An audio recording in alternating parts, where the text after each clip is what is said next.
We could use this metal detector. Well, Von Karma, I'm gonna run this over you and see what we find. Oh! I refuse. You refuse? But refusing this means you acknowledge that the bullet is still inside you. Order, order, order. Your Honor, the defense requests that we be allowed to use the metal detector. Judge, I call for a suspense of this trial. This is an invasion of privacy. The statute of limitation runs out on this case today. If it was you who said we have to end it right here, right now.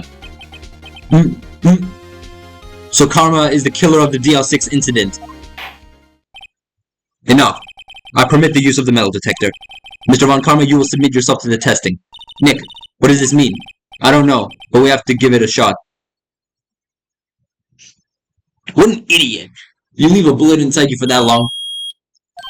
It reacted. Something was inside his right shoulder. The bullet. Mr. Von Karma. You. It was you. I was afraid this would happen, and so I remained silent. Indeed, there is a bullet inside my shoulder. However, it has nothing to do with this incident. What? I was shot in the shoulder long before the DL6 incident. I claim that the bullet in my shoulder has no relation to the DL6. But, Mr. Von Karma, can you prove that? Prove? I have no obligation to prove anything. It is Mr. Wright who must prove something here, not I. Mr. Wright? Well, can you prove it? Can you prove that the bullet in Von Karma's shoulder was from DL6? Of course he can't. You don't have any of the DL6 evidence. That's because you took it out of the records room yesterday. With no proof, you cannot convict me of any crime. So sorry, Mr. Wright. No. I'm the one who's sorry, Mr. Von Karma. Huh? What? You were close. One day away from freedom. But you see, I have proof. What? Who would have thought you would dig your own grave trying to convict Edgeworth? I can link that bullet in your shoulder to the DL6 incident. And here's my final proof. Is it finally time for the bullet? That's a bullet. Where did you get that? This is the bullet used in the DL6 incident. This was taken from the heart of the victim, Mr. Gregory Edgeworth. So I have two of the same... I have the bullet, but I have another bullet which is the same bullet in my inventory. The bullet is preserved quite nicely, with all the ballistic markings intact. Ballistic markings? You may recall the term. It came up in the first trial 2 days ago. Ballistic markings are the fingerprints of a weapon. All bullets fired from a gun are marked with that weapon's unique pattern. By examining the marking, you can tell which weapon fired the bullet. It's quite accurate. We have two bullets in our possession. One, the bullet removed from Gregory Edgeworth's heart. The other, Mr. Von Karma, is the bullet you buried in your shoulder. It is the bullet buried in your shoulder. We can analyze both bullets. Then, if the markings matched, we will know that both bullets had been fired from the same gun, that very same pistol. In other words, the murder weapon that killed Gregory Edgeworth. Mr. Von Karma, you will let us remove the bullet from your shoulder. Then we will compare the ballistic markings to those on this bullet, and solve this case once and for all. Well, Mr. Von Karma?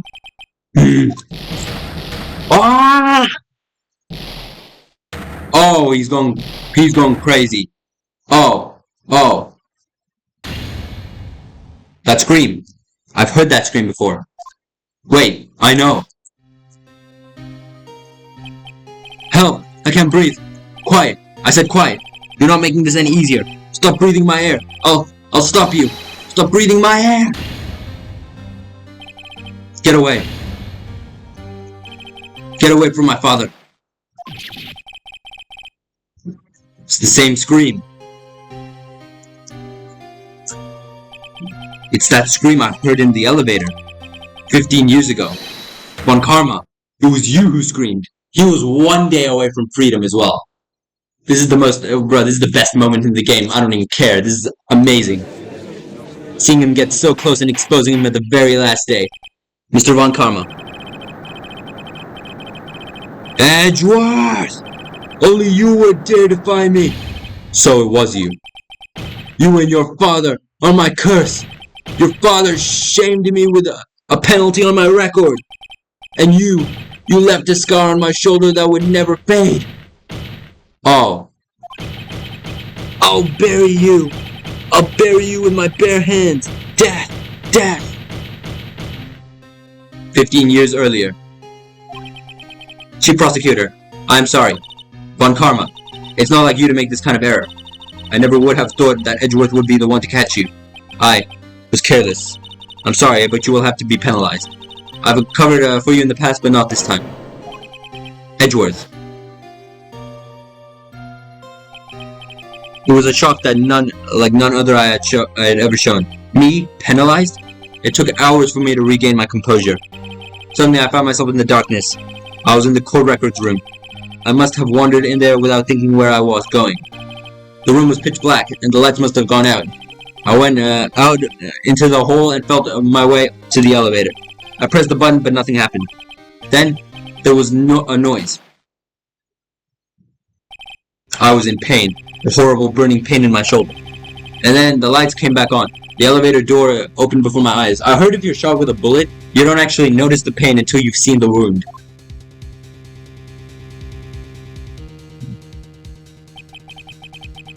I saw 3 people all laying unconscious from oxygen deprivation.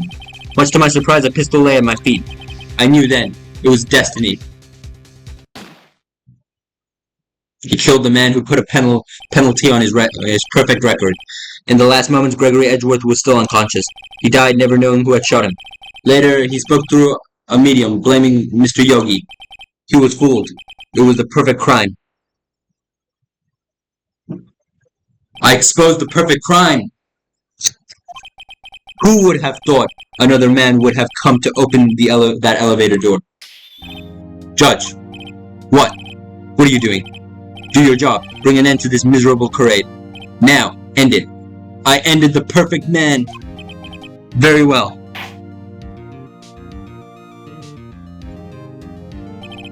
It appears that we have come a very long way to the end of this maze. 15 years later, Mr. Miles Edgeworth. Yes, Your Honor. You were innocent. You are innocent. As you said, it was all a nightmare. Yes, Your Honor.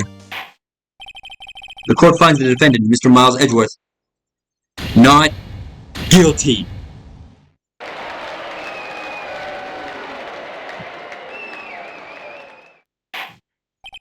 That is all. Court is adjourned.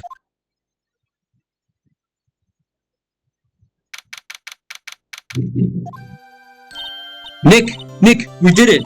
Did you see his face? Von Karma looked even paler than usual. He's pretending to be all cool, but inside you crushed him, Nick. Crushed. I gotta say, I'm impressed. It was pretty close, though. I was sure we'd had it. I know. I was on the verge of tears the whole time myself. But now it's all just a good memory. So, it's finally over, Edgeworth. Right. Yeah? I'm not sure how to say this. I know. Try thank you. I see. Thank you, Wright. You're welcome. I think you could have done better than that. Sorry. I'm not good at this sort of thing. You got a lot to learn, Edgeworth. Bro, Edgeworth in his character redemption arc, she's got you there. Whoop! Amazing, pal! You pulled through just like I thought you would. I'll never forget this. I owe you one, pal. And tonight, let's party. Dinner's on me. Yeah, my salary went down a bit this month. But who cares? See, Mr. Edgeworth? You should take a lesson from Detective Gumshoe. That's how you say thank you. I see. Woo! I feel foolish.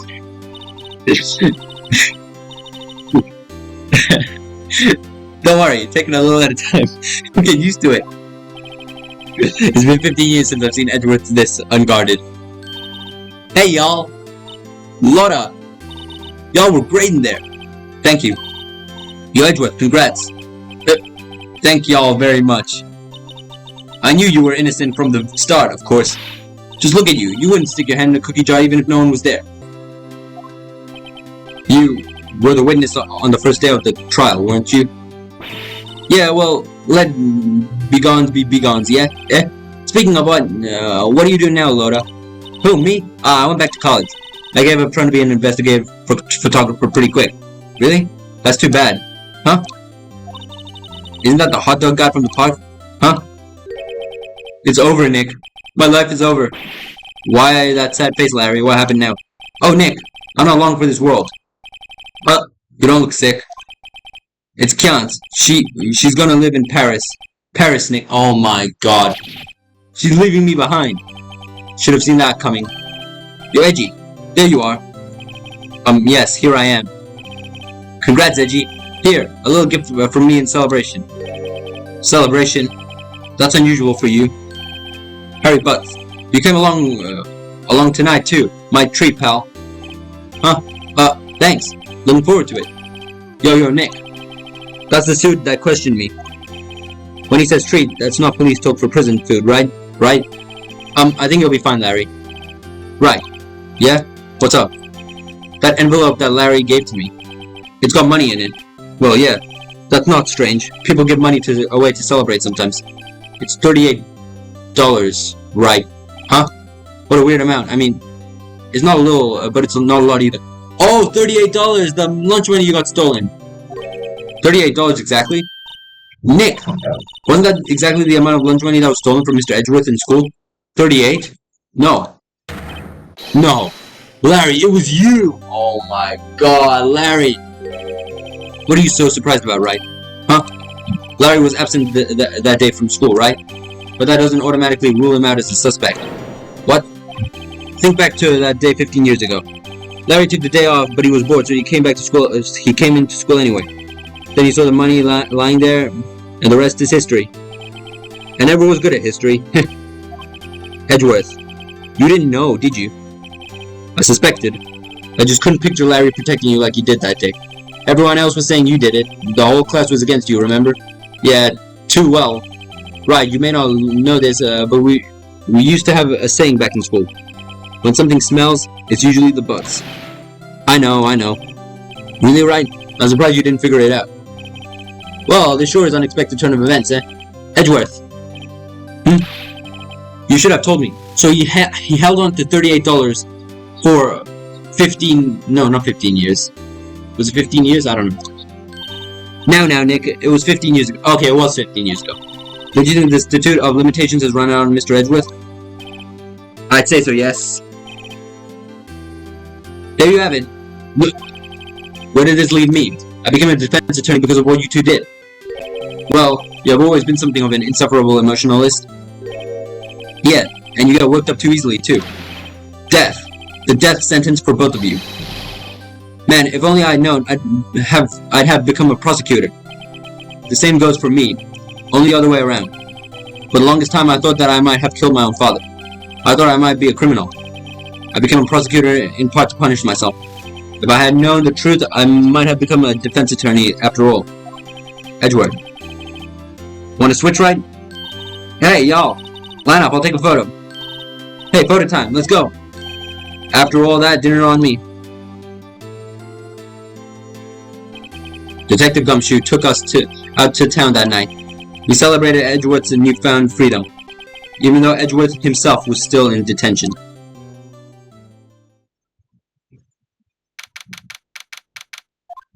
Bro, that episode was epic. Oh, this is bringing back memories. Well, I went a little overboard yesterday. My head hurts. Huh? It's only 5 o'clock. Maybe I should go back to sleep. What's this? A letter? Good morning, Nick. You were really impressive yesterday. Seeing you, it made me think about what I'm doing here. I'm a spirit medium. In training, of course. I wanted to help Mr. Edgeworth, too. I wanted to help you, but I couldn't. I was useless.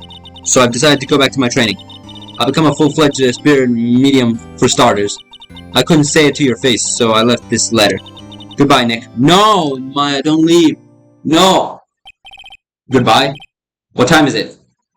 Bruh, the first trains from the mountains have already left to the station.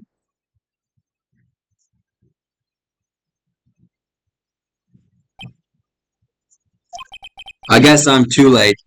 Bro. Hey, Nick, Maya? So, you're leaving? Yeah. It's hard being a spirit medium who can't talk to spirits.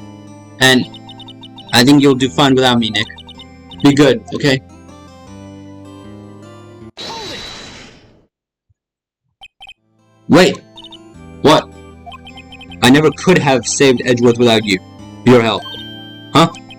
On the last day of the trial, I had heard her. I heard Mia's voice. You heard my sister? Yes, only her voice, but still. It was at that very end when I thought we'd lost everything. Well, that's my sister for you. Detective Gumshoe helped, and Mr. Grossberg, and even Larry. I'm the one who couldn't help. I'm useless, Nick. But you're the one who stopped at Von Karma, Maya. Huh? I didn't do anything. All I did was wander around in a daze. Sorry, but I have evidence that you helped. Evidence? Show Maya some evidence to cheer her up. A bullet? Von Karma was convinced that he had taken all the evidence pertaining to DL6. But you were the one who rescued the last piece of evidence we needed. This was the bullet that put an end to Von Karma. And you were the one who gave it to me. Nick. Thanks, Maya. I couldn't have done it without you. I'll be back soon. Huh? I'm going to complete my training and come back. Okay. I'll be waiting. Of course you will. You can't run that office by yourself. You're hopeless. I don't know about that.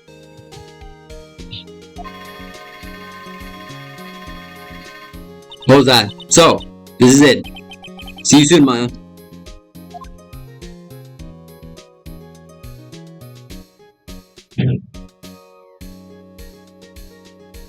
Thanks, Nick.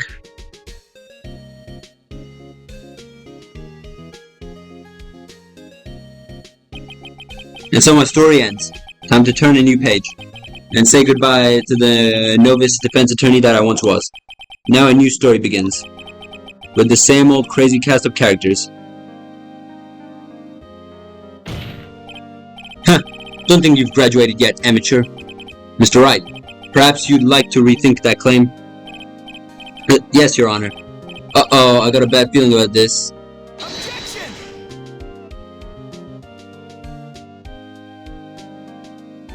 So that's it? That's the full first game I finished. And that was so fun.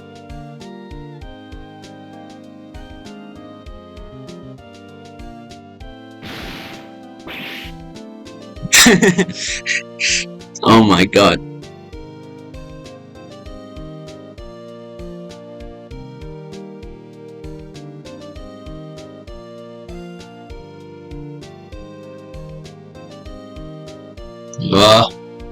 This game was amazing, bro. I loved it.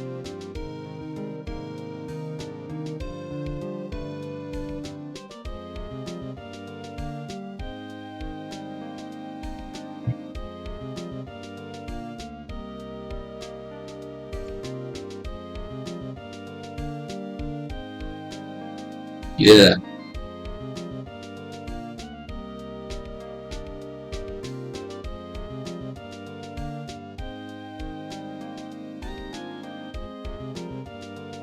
And we're going all the way back to Nostalgia Town with that.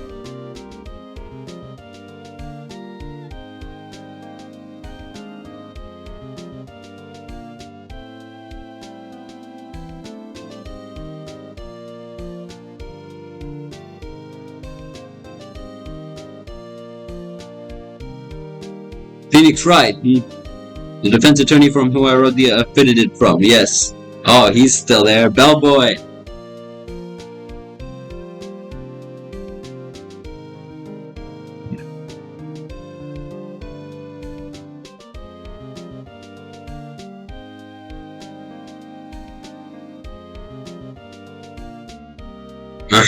Yes. Phoenix Wright.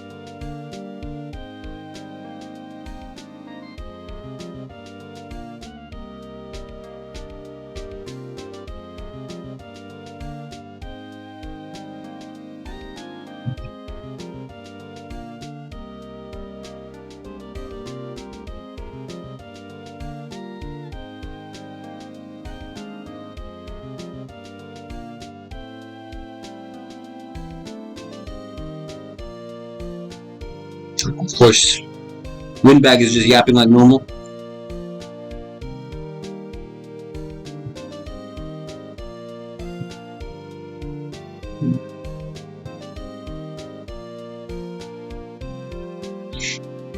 Oh, the Pink Princess is a hit. Wow. I don't know if I expected that.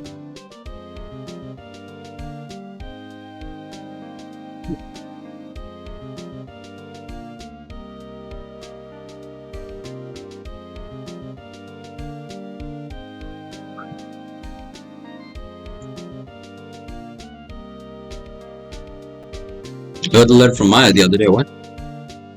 She got a cold standing under the waterfall. Bro! Maya, no!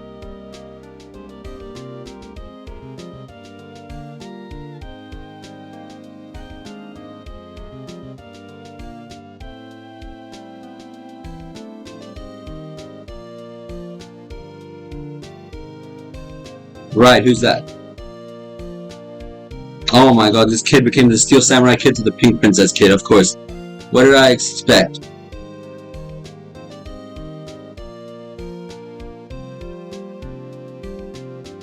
What?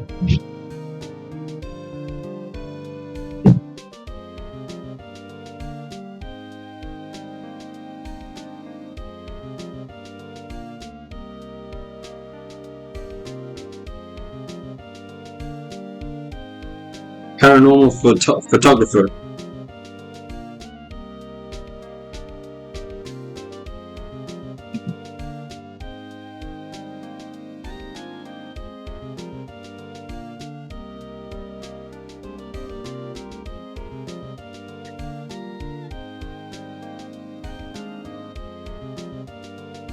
Ooh, is that the photo?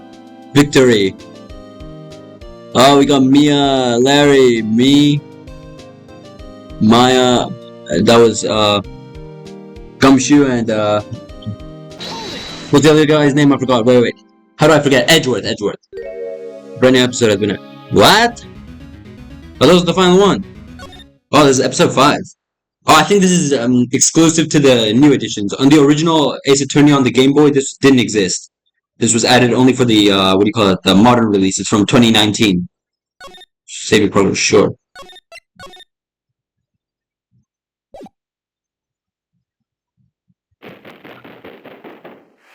The hell?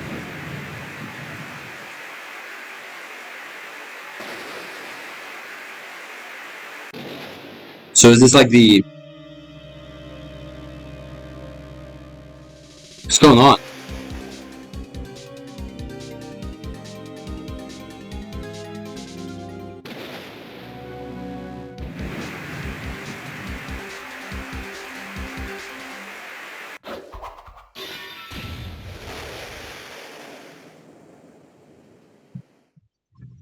Who are you all of a sudden?